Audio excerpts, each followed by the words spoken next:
চলতি মাসে super shop ও কাঁচা বাজারে পলিথিন ব্যাগ নিষিদ্ধের পর পণ্যটির উৎপাদন বন্ধেও অভিযানে নামে পরিবেশ অধিদপ্তর। এরই ধারাবাহিকতায় বুধবার সকালে পুরান ঢাকার চকবাজারের কামালবাগ এলাকায় পরিবেশ অধিদপ্তরের নেতৃত্বে চলে যৌথ বাহিনীর অভিযান। সেনাবাহিনীর উপস্থিতি টের পেয়ে কারখানা বন্ধ করে সটকে পড়ে মালিক শ্রমিকরা। পরে তালা ভেঙে কারখানায় ঢোকে ভ্রাম্যমাণ আদালত। জব্দ করা হয় বিভিন্ন আধুনিক যন্ত্র, কাঁচামাল এবং কয়েক বস্তা পলিথিন। মালিকের খোঁজ না পাওয়ায় বিচ্ছিন্ন করে দেয়া হয় কারখানার বিদ্যুৎ সংযোগ। অভিযান চালানোয় ক্ষুব্ধ সেখানকার শ্রমিকরা। পরিস্থিতি উত্তপ্ত হলে তা নিয়ন্ত্রণে নেয় সেনাবাহিনী। আপনারা বলছেন যে বন্ধ করে দিতে, আমরা বন্ধ করে দিছি, এই কারখানা কেন অভিযান হবে? আপনারা একটা কর্মস্থান জোগাড় দিতে পারছেন?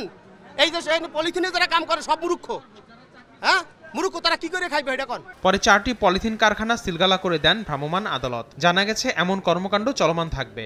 সবই হচ্ছে পলিথিন উৎপাদনকারী অবৈধ কারখানা, ঠিক আছে? এই কাঁচামাল দিয়ে পলিথিনে সবকিছু তৈরি করা যায়। সুতরাং এটা আইডেন্টিফাই করা সো টাফ যে এই দানাটা দিয়ে সে কি সিঙ্গেল ইউজ প্লাস্টিক তৈরি করছে নাকি সিঙ্গেল ইউজ ছাড়া প্লাস্টিক তৈরি করছে।